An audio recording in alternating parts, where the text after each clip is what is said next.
네, 오늘 국내 증시는 단기 상승에 대한 부담감을 소화하고 있습니다. 제약바이오, 통신 장비를 제외하고 최근에 강했었던 섹터들은 조정을 받고 있는데요. 이제 6월 시장 어떻게 준비해야 할지 마켓 일타 강사에게 도움 얻어보겠습니다. 엠뱅골드 신광석 매니저와 함께합니다. 안녕하세요. 예, 안녕하세요. 신광석입니다. 네. 시장이 단기간에 좀 빠르게 올라온 감은 없지 않아 있어요. 그렇죠? 네, 맞아요. 사실 이제 오늘 또 이틀 전이죠. NBA 실적 발표 전에 매수했던 물량과 더불어 더 매도가 나오고 있다.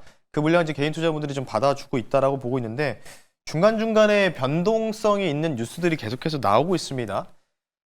일단은 오늘 뉴스는 일단 증시 자체가 좀 버티다가 하락이 좀 더 가속화되는 부분들이 뭐였냐면 점심시간 때 미국이 중국과의 협상을 중단했다라는 소식이 나왔고 그 상황에서 미선물이 좀 더 추가적으로 좀 밀렸었거든요. 근데 오늘 다시 또 미선물이 약간 좀 올리면서 우리나라 증시도 좀 같이 좀 올라가고 있죠. 이유는 이제 또 베센트 장관이 이제 교착이다, 이거는 교착이다, 중단이 아니고 교착 상태다, 이런 식으로 약간 정정 발언이 나오면서 다시 또 약간 좀 바닥에서 조금 또 다시 또 올라가려는 움직임이 좀 나오고 있는데 많이 올라갔던 부분들 좀 강하게 좀 올라갔었잖아요. 그런 부분 때문에 없지 않아 지금 이제 적당한 이제 조정이 좀 나오고 있다, 이렇게 해석할 수 있는데 어쨌든 어제 미국장 같은 경우에도요 굉장히 지금 이제 일시적 반락을 했었죠. 그에 관련된 부분들을 자료를 통해서 말씀 한번 드려볼 수 있도록 할게요. 일단 연합뉴스에서 발췌한 자료고요. 정리를 잘 해놨기 때문에 여기서 가지고 나왔습니다. 화면 보면서 말씀드릴게요. 좌에서 우변으로 좀 보시면 좋을 것 같아요. 좌에서 우측으로 좀 보시면 될 것 같은데, 좌는 이제 과거죠. 예전에 해방의 날 때 이제 관세 관련된 부분들 얘기 나왔을 때였고, 중간에 이제 아시다시피 어제 갑작스럽게 우리 증시도 올라갔던 배경들, 미선물이 나스닥 2% 정도 넘게 상승이 나던 요인이 엔비디아 관련된 부분도 있었지만 미국 연방 통상법원에서 관세를 무효화할 수 있다라고 뉴스가 보도됐죠. 7시 넘어서. 그것 때문에 같이 올라가다가 지금 또 바로 그 새벽이었죠. 오늘 새벽 12시 정도, 12시 반 정도에 트럼프 행정부가 이 미연방 항소법원에다가 또 이 부분들을 청구했다는 소식이 나오면서 미국이 이제 상승폭을 반납하면서 보완 마감. 그리고 우리나라도 비슷하게 올라온 거에 절반 이상을 쉽게 얘기해서 토해내고 있다. 이렇게 좀 볼 수 있는데, 자, 어쨌든 간에 이제 문제는 뭐냐면 기본 관세를 일단은 10에서 15%는 유지를 하고 있었잖아요. 이전에 100%, 200% 관세 부과하겠다는 걸 철회를 했던 부분들이 이제 스위스 제네바 회담에서 열렸잖아요. 그런 만큼 이제 기본 관세는 유지를 한다는 얘기예요. 그러면서 계속 뭔가 협상 카드를 계속해서 쓰고 있다. 이런 식으로 이제 트럼프도 얘기를 하고 있기 때문에 대트럼프 시대에는 우리가 이 정도는 감수를 해야 되는 영역이라고 저는 생각하고 있어요. 그렇기 때문에 계속해서 말씀드리지만 주말 변동성, 주말 변동성 계속 말씀드리고 있죠. 3부부터 주말에 이제 갑자기 이러고 있다가 또 좋은 얘기가 나올 수도 있고 또 안 좋은 얘기가 나올 수 있는 부분들, 한 주 한 주가 좀 다이나믹하게 좀 움직일 가능성들이 있다는 점만 여러분들이 체크를 좀 하실 필요가 있지 않나. 신기하게도 또 약간 좀 이런 악재가 조금 나오는 부분들, 어쩌면 조그만 악재일 수도 있지만 희한하게도 이제 증시가 이제 과열권에서 약간 숨 고르기를 필요하는 시점에서 이러한 배경이 좀 나오지 않았나, 이렇게 좀 말씀드리기 때문에요. 시장 얘기에 대한 전반적인 사항들을 이 정도로 좀 말씀드리면서 마무리하겠습니다. 네, 알겠습니다.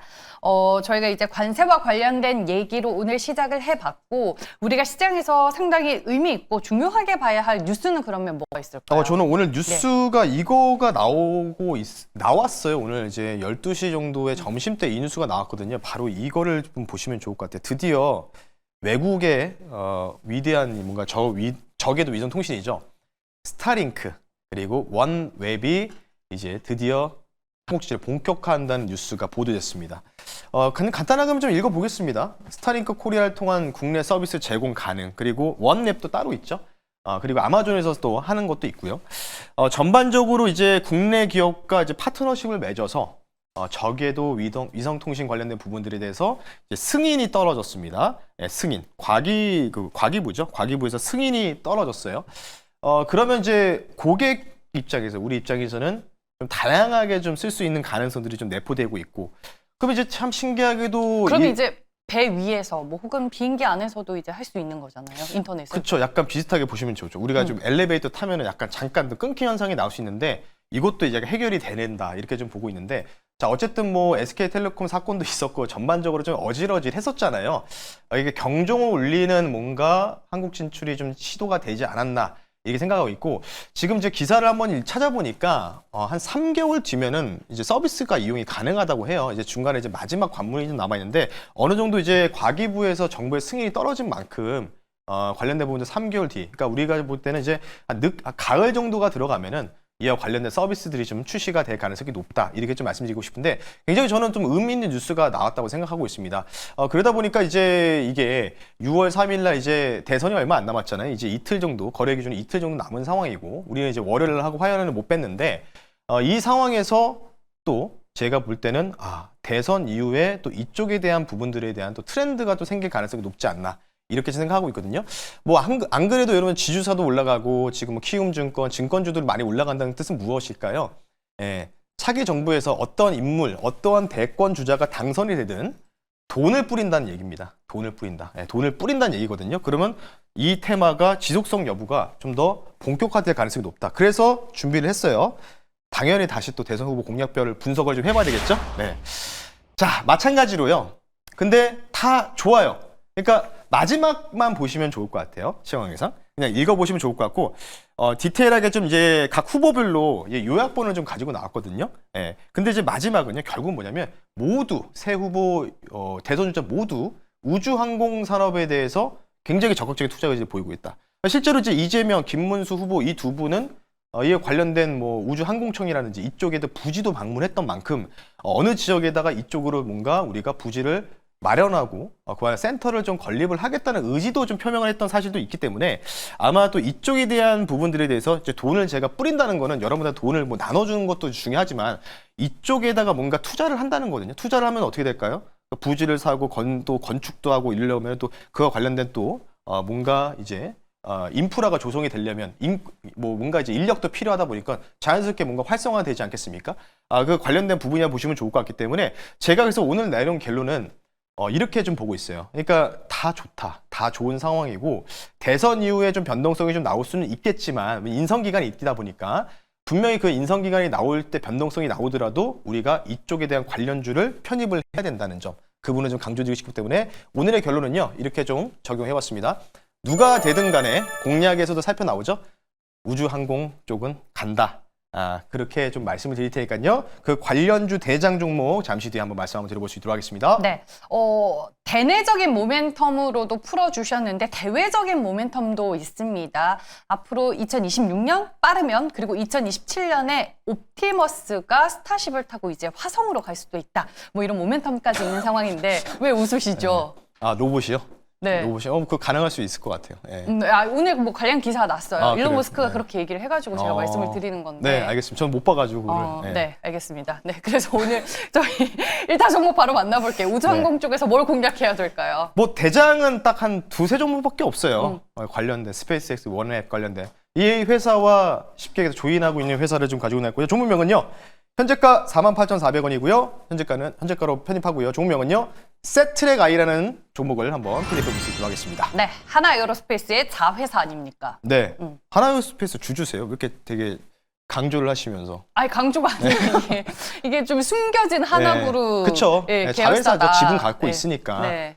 뭐 이 회사 같은 경우에는 뭐 아시다시피 위성 시스템 사업을 영위를 하고 있어요. 개발 및 현재 진행 중인 부분들 프로젝트에 납품을 좀 하고 있다. 이렇게 좀 보고 있는데요. 뭐 아시다시피 정부 앞서 기사에 대한 요약본을 가지고 나왔죠. 스페이스X과 원웹 통신 관련된 부분들 과기부에서 국내 승인이 최초로 떨어졌다. 그 관련된 이제 위성통신 적에도 관련된 기술을 보유하고 있기 때문에 부각될 가능성이 높고요. 마지막은 이거예요. 이전에 한 번 좀 흔들었던 테마이기도 한데 골든돈 관련된 테마 아실 겁니다. 이와 관련된 부분들 또 이제 스페이스X와 원웹과 실제로 사업에 대한 부분의 연관성이 있고요. 수주도 이력이 있기 때문에 그와 관련 관련주다라고 좀 말씀드릴 테니까요. 3개월 정도 보셔도 될 것 같아요. 왜냐하면 3개월 뒤에는 이제 실적으로 최종 순위 떨어지면은 시판될 가능성이 굉장히 높기 때문에 그렇게 참고하시면 좋을 것 같고요. 가격 전략 빠르게 말씀드리겠습니다. 제가 미리 좀 그어놨어요. 목표 가격. 가까이 좀 당겨서 보면요. 여기서 3월 10일 날의 고점에서 내려오는 하락 추세 라인이죠. 상단까지 일단 보는 관점에서요. 목표 가격을요. 1차 53,000원, 2차는 56,000원. 이렇게 좀 말씀드리고요. 손절 가격은 45,000원 선으로 말씀을 드릴 테니까요. 아마 요 라인을 이제 하락 추세 요 라인이죠. 여기를 돌파하는지 여부만 여러분들 집중적으로 좀 보시면서 만약 돌파를 하면은 쭉 가서 신고가가 나올 수 있는 패턴이 나오니까 저항대까지 일단 분할로 목표 가격 세분화해서 말씀드릴 테니까요. 참고하시면 좋을 것 같습니다. 네, 알겠습니다. 스태트렉 I라는 종목을 오늘 저희가 1타 종목으로 만나봤습니다. 어제부터 무료 방송 하시죠? 네, 뭐 네이버에다가 신광석 검색하시면요. 관련된 사항들 그리고 미리 제가 영상을 좀 더 찍어 놓은 게 있어요. 그것도 제가 네이버 밴드에다가 링크 걸어서 올려드릴 테니까 여러분들 주말에 팟캐스트 형식으로 좀 들으시면 좋을 것 같거든요. 네이버 밴드에 영상 올려드렸으니까요. 그거 확인하시면 좋을 것 같습니다. 네, 알겠습니다. 여러분들 장은 끝나도 우리의 1타 강사 엠뱅고드 신광석 매니저와 함께 하시는 거 잊지 마시길 바라겠습니다. 오늘은 여기서 마무리할게요. 고맙습니다. 네, 고맙습니다.